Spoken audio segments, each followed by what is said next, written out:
السلام علیکم ورحمۃ اللہ وبرکاتہ. کیسے ہیں بیٹا آپ؟ آج سب سے پہلے میں آپ کو شاباش دینا چاہتی ہوں کہ آپ نے حدیث کو عربک میں یاد کیا اور پھر اس کی آڈیو بھی سینڈ کی. Very well done. الحمد للہ کہ اللہ تعالیٰ نے ہمیں یہ توفیق دی کہ ہم نبی کریم صلی اللہ علیہ وسلم کے ورڈز کو اسی لینگویج میں یاد کریں جس میں کہ آپ نے بولے تھے. الحمد للہ. چلیے اب ہم چلتے ہیں آج کی حدیث کی طرف. حدیث نمبر 2. قال رسول اللہ صلی اللہ علیہ وسلم لا تغضب. رسول اللہ صلی اللہ علیہ وسلم نے فرمایا غصہ نہ کرو. صحیح البخاری. صحیح البخاری احادیث کی ایک کتاب ہے جس میں یہ حدیث بیان ہوئی ہے.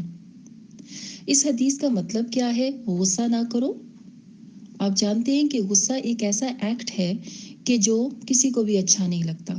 اگر ہم کریں تو ہماری ماما بابا کو اور ہمارے بہن بھائی کسی کو بھی اچھا نہیں لگتا، اور اگر ماما بابا یا کوئی بھی کر رہا ہو تو ہمیں بھی اچھا نہیں لگتا.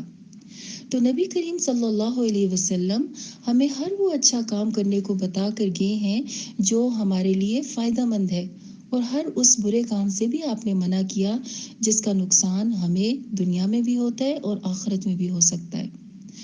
تو آپ صلی اللہ علیہ وسلم نے جو غصہ کرنے سے منع کیا اس کی ایک وجہ تو یہ ہے کہ یہ ہمیں نقصان دیتا ہے.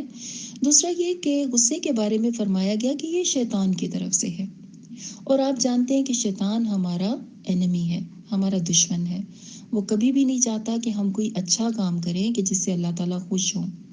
تو جب غصہ آنے لگے تو کیا سوچیں کہ یہ میرا اینیمی مجھے کرنے کو کہہ رہا ہے، تو لہٰذا میں نے یہ کام نہیں کرنا. اور اب دیکھتے ہیں کہ نبی کریم صلی اللہ علیہ وسلم کا طریقہ کیا تھا. آپ کی زندگی میں اگر کچھ ایسا ہوتا ہے کہ جس پہ غصہ آ سکتا ہے تو آپ کیا کیا کرتے تھے؟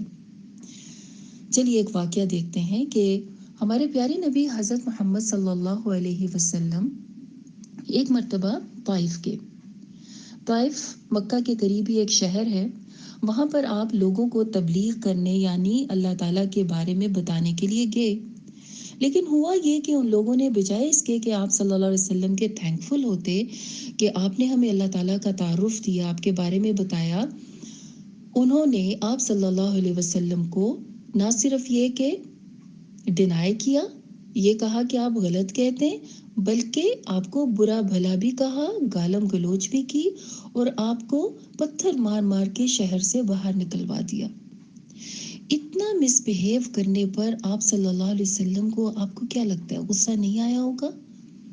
آپ جب اس شہر سے نکل رہے تھے تو یہ سارا سین ظاہر ہے اللہ تعالیٰ بھی دیکھ رہے تھے. اللہ تعالیٰ نے حضرت جبرائیل کو بھیجا، اور حضرت جبرائیل اپنے ساتھ پہاڑوں کے فرشتے کو لے کر آئے اور آ کے پوچھا کہ یا رسول اللہ صلی اللہ علیہ وسلم، اگر آپ ہمیں حکم دیں تو ابھی ہم ان دونوں پہاڑوں کے بیچ میں اس شہر کو پیس دیتے ہیں، مطلب ان لوگوں کو ایسا پنش کریں گے کہ یہ شہر ہی ختم ہو جائے گا.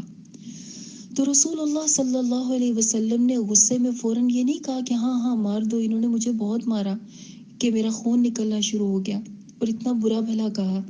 آپ صلی اللہ علیہ وسلم نے صبر کیا، اور کیا فرمایا؟ آپ نے فرمایا کہ یہ لوگ نادان ہیں، انہیں پتہ نہیں ہے، ان کو آپ صلی اللہ علیہ وسلم کی قدر اور قیمت معلوم نہیں ہے کہ آپ اللہ تعالیٰ کے پروفٹ ہیں، اور آپ اللہ تعالیٰ ہی سے جوڑ رہے ہیں جس کا فائدہ خود انہی لوگوں کو ہونے والا ہے. لہٰذا آپ نے کہا کہ انہیں کچھ نہ کہیں، ہو سکتا ہے کہ ان کی اولاد میں سے کچھ لوگ ایسے پیدا ہوں کہ جو اللہ تعالیٰ کی عبادت کرنے والے ہوں اور اس کے ساتھ کسی کو شریک نہ ٹھہراتے ہوں. اب یہ صبر اور اس کے بعد پھر اللہ تعالیٰ کا ان سے خوش ہونا کہ آپ کو اللہ تعالیٰ نے پھر بہت سارا ریوارڈ دیا. اور کیا ہوا کہ کچھ عرصے کے بعد پورے کا پورا طائف مسلمان ہو گیا اور آج تک مسلمان ہے، اور وہاں سے کئی ایک اللہ پر ایمان لانے والے نیک لوگ پیدا ہوئے جو کہ پوری دنیا میں بھی پھیلے اور اسلام کو پھیلایا. اب دیکھیے آپ کے اس وقت کے صبر نے اتنا فائدہ دیا، اور اگر آپ صلی اللہ علیہ وسلم دوسرا ایکٹ جو ہے وہ قبول کرتے اور غصہ کرتے اور کہہ دیتے کہ جی ان کو مار دیجئے، تو کیا ہوتا؟ ہم صرف ہسٹری میں پڑھتے کہ ایک شہر ہوتا تھا طائف جس پر اللہ تعالیٰ کا یوں عذاب آ گیا تھا اور ختم، اس کے بعد کوئی بھی دنیا میں نہ ہوتا. لیکن آپ صلی اللہ علیہ وسلم نے اس وقت اپنے اوپر کنٹرول کر کے اپنا غصہ قابو کیا اور ان لوگوں کے لیے دعا کی جس کا فائدہ آئندہ ہمیشہ کے لیے لوگوں کو حاصل ہوتا رہا۔ تو غصہ قابو کرنے سے بہت سارے فائدے حاصل ہوتے ہیں، اور غصہ آ جائے تو کیا کیا جائے؟ اب غصہ آ تو جاتا ہے، اس کے طریقے بھی آپ صلی اللہ علیہ وسلم نے ہمیں سکھا دیے کہ جب غصہ آئے تو کیا کریں۔ سب سے پہلے تو اعوذ باللہ من الشیطان الرجیم، جیسے آپ کو بتایا، کیونکہ یہ شیطان کی طرف سے آتا ہے، اس لیے پھر ہم اللہ تعالیٰ کی پروٹیکشن میں آ جاتے ہیں شیطان کے مقابلے میں تعوذ یا اعوذ باللہ پڑھ کر۔ دوسرا، ہمیں خاموش ہو جانا چاہیے، اس وقت غصے میں بولنا نہیں چاہیے۔ پھر آپ صلی اللہ علیہ وسلم نے ایک اور بھی ہمیں ایکٹ سکھایا، وہ یہ کہ آپ پانی پی لیں۔ اگر آپ کھڑے ہوئے ہیں تو بیٹھ جائیں، اور پھر بھی اگر آپ کا غصہ کم نہیں ہو رہا تو لیٹ جائیے یا وہ جگہ چھوڑ دیجیے۔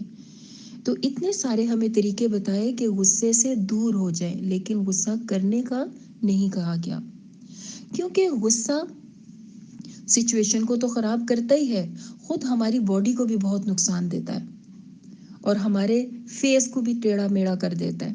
کبھی آپ غصے والی شکل بنا کے شیشے میں دیکھیے گا آپ کیسے لگتے ہیں، اور پھر اسمائل کر کے دیکھیے گا کہ اب آپ کیسے لگتے ہیں۔ تو غصہ ہماری باڈی کو بھی خراب کرتا ہے، ہمارے اخلاق، ٹھیک ہے، ہمارے ایکشنز کو بھی خراب کرتا ہے، ہمارے اعمال، ہماری نیکیوں کو بھی خراب کرتا ہے، اور ہمارے سراؤنڈنگز میں جو لوگ ہیں ان کے ساتھ ریلیشن بھی خراب کر دیتا ہے، کیونکہ غصہ کرنے والے انسان کو کوئی بھی پسند نہیں کرتا۔ تو اللہ تعالیٰ سے دعا ہے کہ اللہ تعالیٰ ہمیں توفیق عطا فرمائے کہ ہم جب بھی کوئی مشکل پیش آئے، جب بھی ہمیں غصہ آنے لگے، تو ہم اس وقت نبی کریم صلی اللہ علیہ وسلم کے اس قول کو، آپ کی اس نصیحت کو یاد رکھیں، لا تغضب، غصہ نہ کرو۔ اور جو ابھی آپ کو پوائنٹس بتائے کہ اعوذ باللہ پڑھیں، پانی پی لیجئے، کھڑے ہیں تو بیٹھ جائیے، بیٹھے ہیں تو لیٹ جائیے یا اس جگہ سے چلے جائیے، اور پھر کیا ہے کہ سچویشن کنٹرول ہونے کے بعد اس معاملے کو سولو کر لیا جائے، ٹھیک ہے۔ تو انشاءاللہ ہم اس حدیث کے اوپر عمل بھی کریں گے، اس کو یاد بھی کریں گے، اور جہاں تک ہو سکا دوسروں کو بھی بتائیں گے، ٹھیک ہے۔ چلیں، جزاکم اللہ خیر، السلام علیکم ورحمۃ اللہ وبرکاتہ۔